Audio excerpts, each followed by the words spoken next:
Herkese merhaba arkadaşlar. Canelo Alvarez Dimitri Pivol'ü rövanşta yenebilmesi için nasıl bir teknik, taktik ve strateji uygulaması gerekir? Canelo Alvarez Dimitri Pivol rövanş maçı nasıl geçer?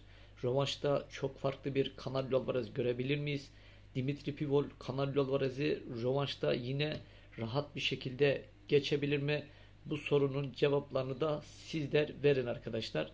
Ben de yine aynı şekilde bu sorulara cevaplar vereceğim. Öncelikle Canelo Alvarez'in açıklaması var ve Canelo Alvarez, Dimitri Pivol, Beterbiev ile ilgili yaptığımız anketler var. Bir sürü anket var ve bunların sonuçları var. Bunların sonuçlarına sizden bahsedeceğim. Ve sonrasında da bu maçla ilgili kendi ön analizimi yapacağım. İkinci maçla ilgili, rövanş maçı ile ilgili ve sonrasında da videoyu sonlandıracağım. Öncelikle ben size Canelo Alvarez'in açıklamasını okuyayım. Sonra da anket sonuçlarından biraz bahsedelim. Sonrasında da ön analize geçelim arkadaşlar. Canelo Alvarez açıklamasına şu şekilde devam ediyor. Başım dik olarak bu dövüşten çıkabileceğimi hissediyordum. Çünkü farklı bir ağırlık sınıfında elimden gelenin en iyisini verdim dedi. Beni rahatlık alanımdan çıkaracak zorluklar arıyorum.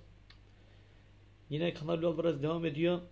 Her zaman zor dövüşler aramaya çıkıyorum. Her zaman yeni zorluklar üstlenmeye hazırım. Bu gece büyüklüğünü arıyordum diyor Canelo Alvarez. Yine devam ediyor.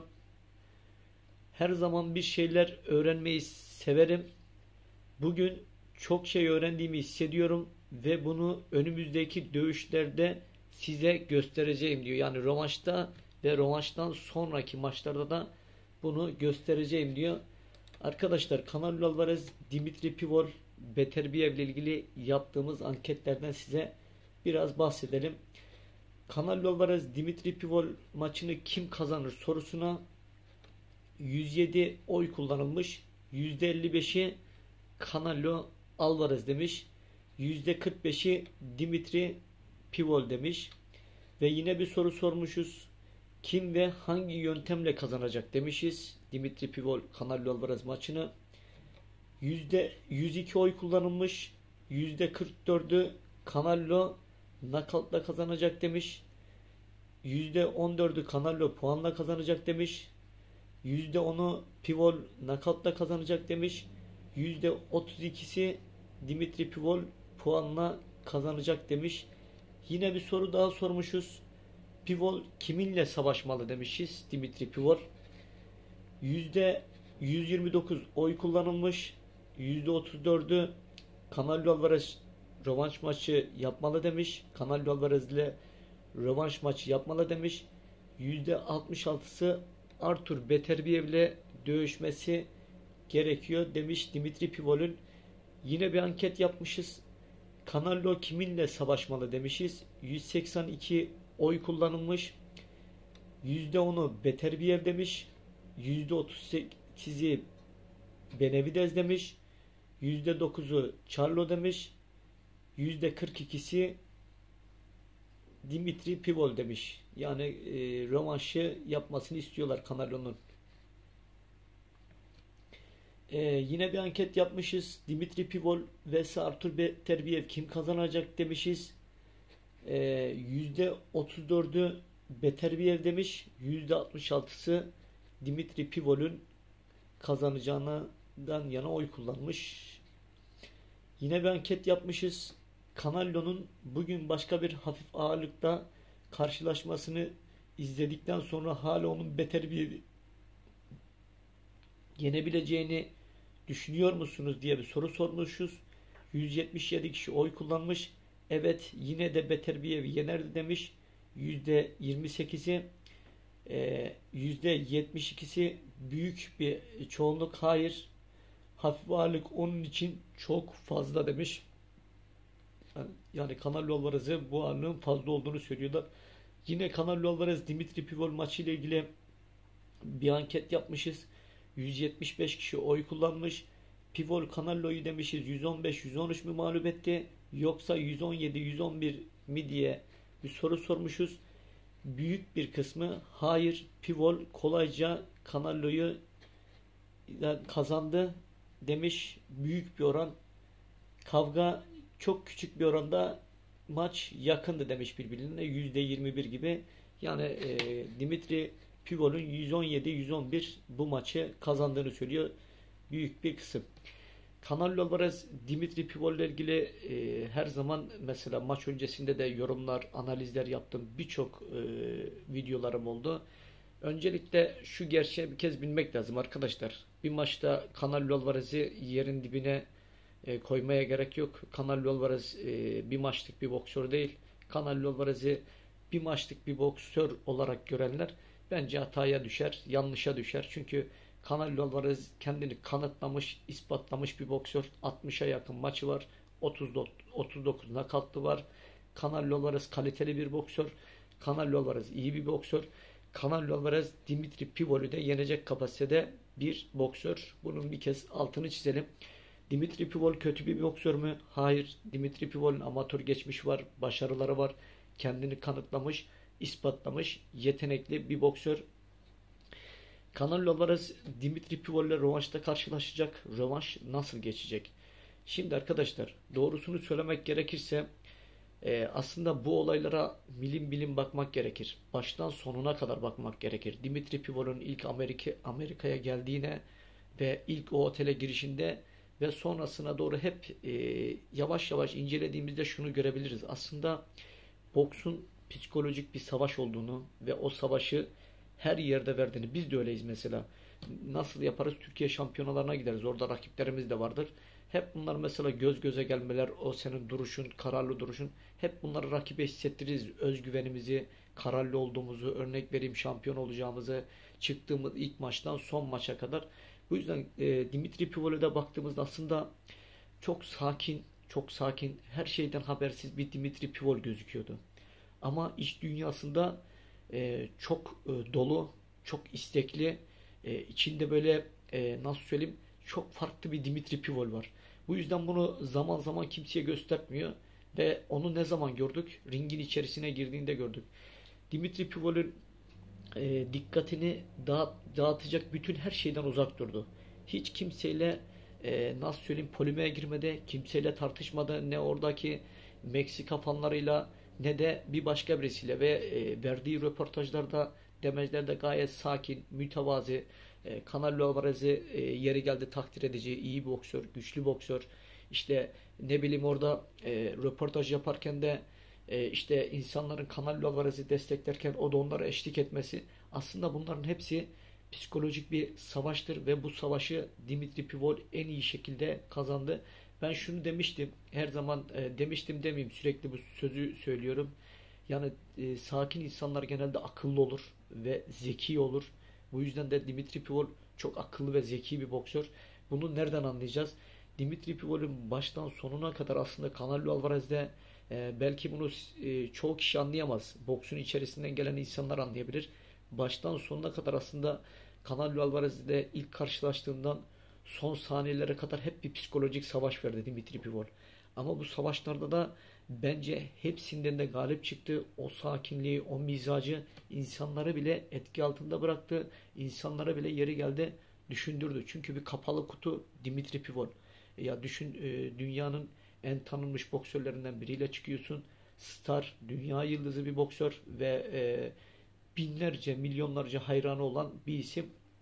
Bu isme karşısında bu kadar sakinlik, bu kadar mütevazi olmak, yani bu kadar kendinden kararlı olmak insanlar aslında bu maç için bir düşünceye girdi. Yani insanları çoğu boks fanı da Dimitri Pivol düşürmedi, düşündürmedi değil. Mesela ben zaman zaman Canelo Alvarez Dimitri Pivol ile ilgili ince bir bakış açısında şunu gördüm.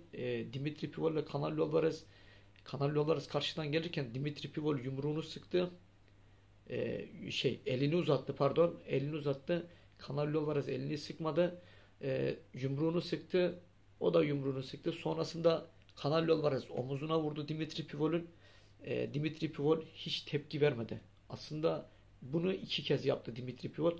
Bu da aslında bir yerde bir Dimitri Pivol'ün zaman zaman Canelo Alvarez üzerinde psikolojik etki yarattığını ve bunu da maç esnasında gördük. Düşünün ki bir stadyuma gireceksiniz veya herhangi bir yerde Düşünün, herkes Canelo Alvarez diyor. Yani dünya Canelo Alvarez'in yeneceğine inanıyor. Bunlardan bir tanesi de bendim. %85, %90 Canelo Alvarez kazanır dedim.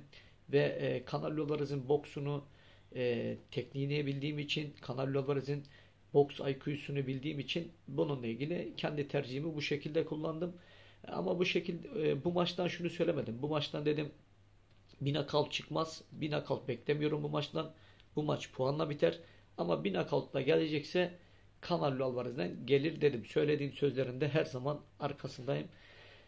Canelo Alvarez Dimitri Pivol ile ilgili ilk baştan son saniyelere kadar baktığımızda mesela düşünün ki Dimitri Pivol'ün yerinde sizsiniz. Canelo Alvarez'le maç yapacaksınız. Dünya Canelo Alvarez'i favori görüyor. Belki siz yoksunuz bile. Dimitri Pivol o stadyuma girerken düşünün, yuhalanıyorsunuz. İşte belki hakarete uğruyorsunuz ve oradan geldiniz, yürüdünüz, ringe girdiniz. Yine binlerce insan Canelo Canelo diye bağırıyor. Ve Canelo Alvarez'e gelirken aslında bunların hepsi Canelo Alvarez'in, bütün oklar Canelo Alvarez'in üzerindeydi. Çünkü niye? Canelo Alvarez 39 nakavt var. Dünyada da çok popüler bir boksör. Hakemler de zaten Dimitri Pivol'ü zaman zaman görmeyecekti. Yani vurduğu yumrukları görmeyecekti. Hep Canelo Alvarez'i görecekti. Hep ona odaklanacaklardı. Zaten Canelo Alvarez'in en büyük yaptığı şeylerden bir tanesi de özellikle ringe gelirken o devasa şov, işte ışıkların patlaması, alevlerin çıkması, zaten rakibine psikolojikmen içine nasıl söyleyeyim, 1-2-0'lık yenilgi veriyor zaten. Doğrusunu söylemek gerekirse Canelo Alvarez'de kim çıkarsa çıksın ilk iki round tutuk dövüşüyor. İlk iki round sonlara doğru, eğer ki Canelo Alvarez'e karşı biraz baskı kurabiliyorsa sonlara doğru açılıyor ve bokslarını yapmaya başlıyorlar.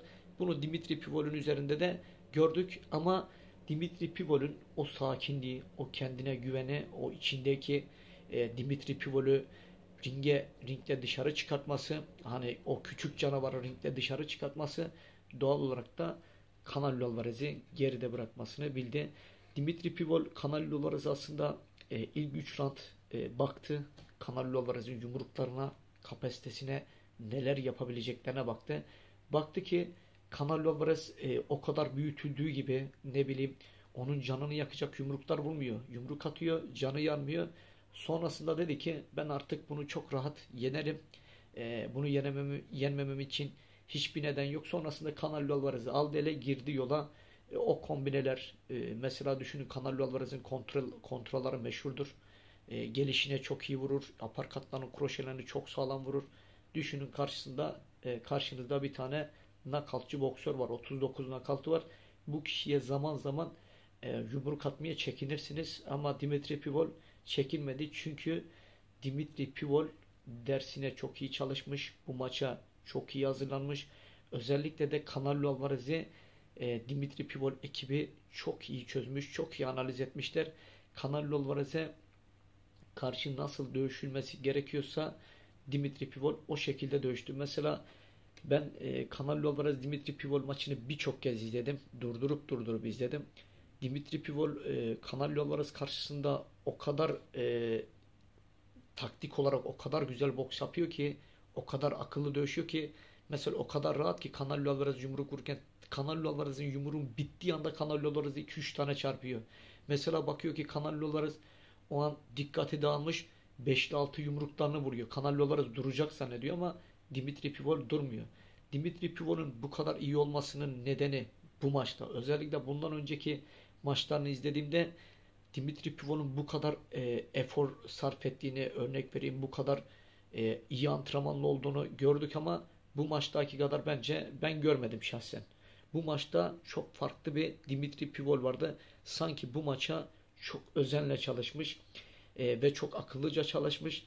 Dimitri Pivol nasıl kazandı? Dimitri Pivol Canelo Alvarez maç öncesi Özbekistan'da antrenmanları yapıyor. Özbekistan takımın içinde de bir huzur var, rahat bir ortam var.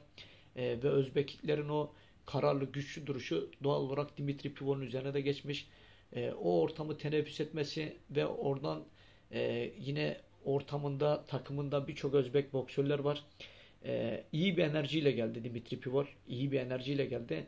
Ha, bu maçı alacağına inanmasa zaten Dimitri Pivol bu maçı kazanamazdı. Canelo Alvarez'i gözünde büyütseydi. Ama Dimitri Pivol dünyayı şaşırttı. Dünyayı şok etti. Herkesi ters köşeye düşürdü. Bir boksör aslında bunu yapması gerekiyor. Dimitri Pivol bunu yapanlardan bir tanesi. Onu da zaten bu konuda takdir ediyorum. Dimitri Pivol, Canelo Alvarez maçı ile ilgili genel olarak bakacak olursak o sorulara cevap vereyim. Canelo Alvarez Dimitri Pivol'ü nasıl yenebilir? Nasıl bir teknik, taktik uygulaması gerekir? Öncelikle Canelo Alvarez ne yapması gerekir? Öncelikle Canelo Alvarez Dimitri Pivol'la yaptığı maçı açıp izlemesi gerekir. Böyle sakin bir kafayla ama böyle sakin, dikkatlice izlemesi lazım. İlk rounddan son rounda kadar. Nerede hata yaptım, nerede eksik yaptım ve kendini geçmiş maçlara hazırlandığı eski maçlarını izlemesi lazım ve şimdiki Canelo Alvarez'i izlemesi lazım. Arasındaki farkı kendisi anlaması için.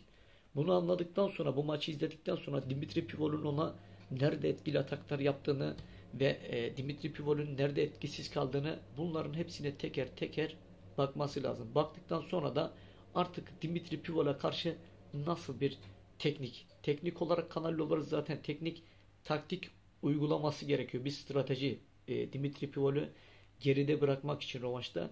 Bunun için de Canelo Alvarez mutlaka ve mutlaka, bak buradan söylüyorum, Canelo Alvarez Dimitri Pivol'le yapacağı maç öncesinde ayaklarını çok kullanması gerekiyor.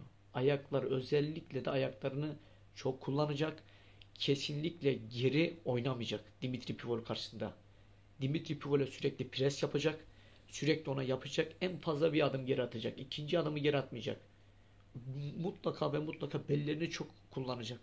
Belleriyle çok oynayacak. Çok vücut fendi yapacak. Elleriyle fendi yapacak. Ayaklarıyla. Çünkü Canelo Alvarez'in eski boksunda bunlar var. Canelo Alvarez Dimitri Pivol karşısında düz boks yaptı. Düz boks yaptığı için de Dimitri Pivol'den rahat bir şekilde dayağı yedi yani. Maçı Dimitri Pivol aldı. Doğruyu söylemek gerekirse. Yani bu şekilde söylemek istemezdim ama evire çevire Dimitri Pivol Canelo Alvarez'i yendi. Şimdi Canelo Alvarez dediğim gibi ayaklarını, ayak fentini, vücut fentini, ellerini, bunların hepsini Dimitri Pivol karşısında kullanmak zorunda. Kullanırsa bu maçı kazar. Kullanamazsa, aynı performansla gelirse aynı şekilde ikinci maçı da bariz bir şekilde Dimitri Pivol alır. Canelo Alvarez belleriyle yaklaşacak ve Dimitri Pivol'un özellikle de yumruklarının çıkmasını bekleyecek. Yumrukları çıktığı an Dimitri Pivol'e vuracak. Şimdi Dimitri Pivol kapanmış. Kapanınca sen istediğin kadar Dimitri Pivol'e Canelo Alvarez vursun.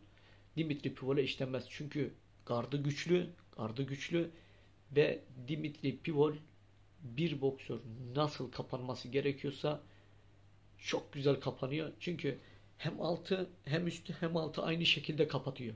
Yani Canelo Alvarez nereden vurursa vursun Dimitri Pivol'ün o gardını, o savunmasını geçme şansı yok yumruklarının. Çünkü Dimitri Pivol nasıl kapanıyor? Burayı kapanıyor, alt da kapanıyor. Yani bazı boksörler olur, yukarıyı kapatır, alt açık kalır. Bazıları altı kapatır, yukarı açık kalır. Bu yüzden çok yumruk alır. Mutlaka ve mutlaka eğer ki bir boksör kapanıyorsa Dimitri Pivol'ün Canelo Alvarez karşısında nasıl kapandığını gördünüz. Bu şekilde kardeşim arkadaşlar, bu şekilde kapanın. Dimitri Pivol'ün mesela gerisi yok. Doğruyu söylemek gerekirse. Ama Dimitri Pivol'ün burada benim takdir ettiğim en büyük özelliklerinden bir tanesi, hani Dimitri Pivol'ü düz diyordum ama bu maçta biraz daha esneklik gördüm Dimitri Pivol'da. Özellikle de yanlara çıkarken, ayak hareketleriyle yanlara çıkarken çok güzeldi. Bunu takdir ettim. Canelo zaman zaman boşa düşürdü. Bu güzel. Biraz daha Dimitri Pivol ayakları esnek olduğunda veya belleri esnek olduğunda görsel olarak da çok daha güzel gözükecek. Çünkü doğrusunu söylemek gerekirse boks ringlerinde örnek vereyim. Böyle beller oynamayan, işte görsel şovu iyi olmayan boksörler çok fazla zevk vermiyor. Mesela oynayan, böyle beller oynayan, ayakları çok iyi olan, esnek, boks dansı olan, böyle işte ringde kandıran, aldatan, mesela Andy Cruz Gomez nasıl o belleri, ayakları insanlar çok beğeniyor mesela. İzlerken zevk alıyor. Neler yapabilecek, nasıl kaçacak. O muhteşem diyor mesela kaçışlarında. Mutlaka ve mutlaka dediğim gibi Dimitri Pivol da bunları yavaş yavaş kendisine katarsa çok daha iyi Dimitri Pivol olacak. Fiziği çok güzel. Özellikle de kolları, çok uzun kollara sahip. Çok iyi bir boks fiziğine sahip Dimitri Pivol. Bu yüzden Canelo Alvarez aslında zaman zaman yanına sokulamadı. Bunun da nedeni şu: bu maçta Canelo Alvarez'i biz nasıl gördük? Bu maçta Canelo Alvarez'de şöyle bir şey var. Canelo Alvarez Dimitri Pivol'un yanına giremedi. Yanına giremedi. Sollarını nasıl söyleyeyim, Dimitri Pivol hep önde tuttu. Bazen de normalde hakem arada uyarması lazım. Böyle sabit kolunu tutamazsın. Bu yasak yani. Böyle tutamazsın. Hakem uyarır. Kolunu der öyle tutma. Tamam, sollarıyla vurabilir. Hareketli olabilir. Ama böyle sabit tutamaz. Burada Canelo Alvarez Dimitri Pivol'un örnek vereyim, sol eliyle ön kolunu indirip sağ kroşesini vurabilirdi. Veya kapandığında tek eliyle yumruğunu indirip sol kroşesini veya solunu indirip sağ kroşesini vurabilirdi. Canelo Alvarez bunları çok yapması lazım. Artık mesela özellikle de yakına girdiğinde onun belleriyle çok oynaması gerekiyor. Açıldığında 1-2-3 1-2-3-4 tek atakta kalmaması gerekiyor. Tek atakta kaldığı zaman zaten Dimitri Pivol savunmayı iyi yapıyor. Tek atağında savunmasını yapıyor, sonra elini indiriyor. Bak Dimitri Pivol. Canelo Alvarez tek atağı yaptıktan sonra ikinci, üçüncü atakta Dimitri Pivol'u yakalayabilir. Bir de Dimitri Pivol'u o nerede yakalayabilir? Dimitri Pivol ona yumruk atarken orada yumruğun tekinden çıktığı anda onu savunmasız bir anda yakalayıp puanlar alabilir. Bu şekilde Dimitri Pivol'den maç kazanabilir. Canelo Alvarez öncelikle kondisyonunu, ayaklarını, kondisyonunu ve de mutlaka ve mutlaka reflekslerini, yani o kaybettiği refleksleri geri kazanması gerekiyor. Çünkü Canelo Alvarez'in en büyük özelliğinden biri ne? Refleksleri. O yumruklardan kaçışları, çıkışları, örnek vereyim, yumruktan çıkıp yumruk vuruşları, boks fanlarının en çok Canelo Alvarez'deki özelliği bu. Yani o yüzden Canelo Alvarez'e dünyada çok büyük ilgi var. Dimitri Pivol'e gelirsek, Dimitri Pivol Canelo Alvarez'i tekrar rahat bir şekilde yenebilir mi? Eğer ki Canelo Alvarez bu şekilde bir performansla gelirse yine aynı şekilde rahat bir şekilde Canelo Alvarez'i Dimitri Pivol yenebilir. Dimitri Pivol zaten doğrusunu söylemek gerekirse sanki Canelo Alvarez'i haritadan silmek istiyor. Artık haritadan silip ismini dünyaya altın harflerle yazdırmak istiyor. Zaten tartışmasız istiyor. Ve şu anda Canelo Alvarez'in galibiyetinden sonra da çok fazla, nasıl söyleyeyim, şey değil yani, kendimi şey olarak görmüyorum, en iyi olarak diyor. Ne zaman diyor tartışmasız olurum, o zaman en iyi olarak kendimi görürüm diyor. Şimdi Dimitri Pivol'a gelirsek, Dimitri Pivol Canelo Alvarez maçında Canelo Alvarez'in diyelim bu maç performansı kötüydü. Diyelim tamam, Canelo Alvarez bu maçı iyi hazırlanmadı. Gerçekten de öyle. Genel olarak Canelo Alvarez'in takımına baktığın zaman Eddie Reynoso'ya falan bir moralleri bozuklar. Aynı şekilde Canelo Alvarez'in de kafalar hep başka yerdeler. Dağınık. Sanki moralleri bozuk. Üzerlerinde bir olumsuz bir hava. İşte salonlarına Ryan Garcia'nın gitmesi, Andy Cruz Gomez'in gitmesi. Örnek vereyim. Bunlara sanki farklı bir olumsuz bir enerji getirmiş ve bunlar da sanki iş dünyasında şu an bunlar çok huzursuz ve kafaları da çok dağınık. Bunların öncelikle kendilerini mutlaka ve mutlaka toparlaması gerekiyor. Toparlaması gerekiyor. Sakinlemesi gerekiyor ve önünde böyle önemli bir rövanşın olduğunu farkına varması gerekiyor. Niye derseniz, bu rövanşı alamazsa Canelo Alvarez artık bundan sonraki süreçte Canelo Alvarez için isminin yavaş yavaş söndüğünü göreceğiz. Dimitri Pivol'ün parladığını göreceğiz ama Dimitri Pivol'ü de indirmek için birçok isim devreye girecek. Birçok isim devreye girecek. Charlo'lar, işte Benavidez'ler, e, yine aynı şekilde Beterbiev, birçok boksör Dimitri Pivol'ü yenmek için, ünvanlarını elinden almak için ringde olacak. Dimitri Pivol'a gelirsek, Dimitri Pivol sakin bir boksör. ring içerisinde sakin ve bundan sonra aslında zirvede yerini alabilecek boksörlerden bir tanesi. Zirvede durabilecek. Çünkü sakin isimler ringde durur. Zirvede böyle panik yapan, örnek vereyim, çelişkili isimler, böyle hani korkacak, işte ödüllerim elimden gidecek, ünvanlarım elimden gidecek. Her an panik içerisinde olan insanlar zirvede duramaz. Bir gün onlar o panikte zaten yenilir.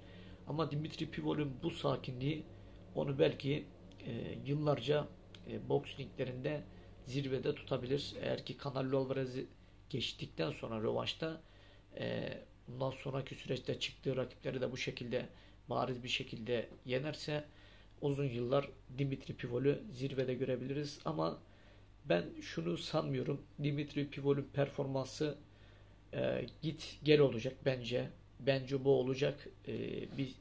Bir düzeyde gideceğini zannetmiyorum. Bir yerde onun da performansında inişler çıkışlar olacaktır. Canelo Alvarez Dimitri Pivol maçı ile ilgili yaptığım önceki analizlerde bana birçok tepkiler olmuştu. Sen işte Canelo Alvarez ile ilgili yok işte böyle dedin. Arkadaşlar ben mesela herkesin dediği gibi net Canelo Alvarez'e söyleyeceğim sözlerin arkasında durmamazlık yapmam. Dururum. Söylediğim sözlerin arkasındayım. Dimitri Pivol ile ilgili de söylenecek sözler varsa söylerim. Kimseden çekinmem. Ben zaten bu maç yapılmadan önce Dimitri Pivol ile ilgili şunu demiştim. Dimitri Pivol dedim çok iyi bir performansla ringe gelir. Çok iyi konsantre olur. Canelo Alvarez'e çok iyi kitlenirse Dimitri Pivol bu maçı alır demiştim. Bunu demiştim. Bunu da iyi herkes hatırlasın. Canelo Alvarez ile ilgili de şunu söyledim. Kötü bir performansla gelirse, rakibine iyi konsantre olmazsa Canelo Alvarez de yenilebilir. Ama bu maçtan dedim ben Canelo Alvarez'in kazanacağını umut ediyorum. %85-90. Yani kötü bir performans da geldi. Buna yapacak bir şey yok. Canelo Alvarez'in boksu bu mu derseniz, kim ne derse desin Canelo Alvarez'in boksu bu değil. İşte kimileri diyor işte Canelo Alvarez kötüydü, işte Canelo Alvarez balondu, işte Canelo Alvarez şöyleydi böyleydi. Alakası yok arkadaşlar. Canelo Alvarez kaliteli bir boksör, iyi bir boksör, güçlü bir boksör. Ring içerisinde kendini geliştirmiş. Tamam, Gennady Golovkin, Lara maçlarını geçtik. Ondan sonra bu maçlarda hadi diyelim bir şeyler oldu. Ama bundan önceki yaptığı maçlar var. İyi maçlar var. Yaptığı maçlar, vuran vurana, kıran kırana geçen maçları var. Yani bir boksörün emeklerini bir anda hiçe etmemek lazım. Dimitri Pivol hakkıyla bir galibiyet aldı. Maçın ilk roundundan son rounduna kadar galip olan Dimitri Pivol'dü. Canelo Alvarez hemen hemen çoğu roundlarda yenikti ama puanlamada Canelo Alvarez'i hep Dimitri Pivol'e yakın tuttular. Belki bu maçı Canelo Alvarez'in belki döndürebilir gibisine, ama baktılar gördüler ki Dimitri Pivol baskın ve ringi birçok insan istiyor, boks fanı izliyor. Dediler ki biz bu maçı e, Dimitri Pivol'e vermezsek insanların çok büyük tepkisine uğrarız ve insanlar daha bize saygı duymaz. Çünkü daha önceki Canelo Alvarez, Gennady Golovkin işte Lara maçları konuşulduğu için bu maçta bir nevi hakemlerden mecbur kaldı. Doğrusunu söylemek gerekirse onlar da kendilerini bir nevi hakladı.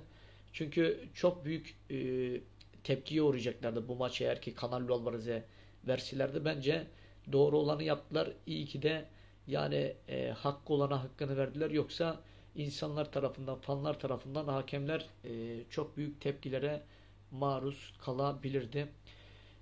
Canelo Alvarez, Dimitri Pivol ile ilgili başka ne söyleyebiliriz? Sadece şunu söyleyebilirim.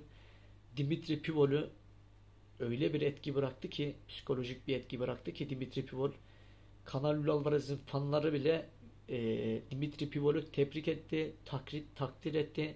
Dedi ki bir tane fanı, ben dedi Meksikan fanıyım, Canelo Alvarez fanıyım dedi. E, Dimitri Pivol'ü geldi, elini sıktı, onu takdir etti. Yani boksta önemli olan bu işte. Yani rakibinin hayranını bile, fanının bile dikkatini çekmek. Onun bile takdirini almak. Yani bir boksör eğer maç kazanacaksa, eğer galip gelecekse bu şekilde, net bir şekilde galip gelmesi gerekir. Dimitri Pivol net bir şekilde galip geldi. Boksta zafer kazanacaksan bu şekilde kazanacaksın. Bundan sonraki süreçte Dimitri Pivol'ü boks ringlerinde çok farklı göreceğiz. Canelo Alvarez'in gerçekten dünyada artık insanlar Canelo Alvarez'in yenmesinden sıkılmış. Artık birisi Canelo Alvarez'i yensin diye gerçekten bakan birçok insan varmış. Canelo Alvarez de o kozu onların eline verdi. Canelo Alvarez de bu maç yenildi. Ama şu bir gerçek, Canelo Alvarez yenildiği her maçtan sonra artık daha hiç yenilmiyor. 20 maç, 30 maç yenilmiyor. Dimitri Pivol maçından sonra bakalım Canelo Alvarez nasıl olacak boks ringlerinde. Floyd Mayweather yenilgisinden sonraki Canelo Alvarez'i Dimitri Pivol yenilgisinden sonra da bir seriye bağlı olarak görecek miyiz? Hep birlikte izleyip göreceğiz. Canelo Alvarez Dimitri Pivol rövanş maçı muhteşem maç olacak. Her geçen saniyesi harika olacak. En çok izlenecek, en çok sonucu merak edilen maçlardan bir tanesi de bu maç olacak. Sizin de bu maçla ilgili yorumlarınız varsa aşağıya açıklamalar kısmına bırakın. Bu tarz videoların gelmesini istiyorsanız analizlerin, yorumların, haberlerin kanalıma abone olup bildirimleri açmayı unutmayın. Bir de videoya beğeni koymayı unutmayın arkadaşlar. Kendinize çok iyi bakın. Hoşça kalın. Bir de şunu hatırlatayım. Ben her zaman şunu söylüyorum. Ben her boksörle ilgili tarafsızım. Söylenmesi gereken ne varsa onu söylerim. Farklı bir şey söylemem. Mesela herkesin favori gördüğü boksörle ilgili de ben yeri geldi olumsuz konuşmuşumdur. Kimseden çekinmeden. Ama bazı gerçeklerini her zaman insanlara ima etmişimdir. Ama var olan gerçeklerle, yani kanıtlara dayandırarak insanlara bunu anlatmışımdır. Bunu da anlatmadan hiçbir zaman çekinmedim. Çekinmem de. Kendinize iyi bakın. Görüşmek üzere. Hoşça kalın.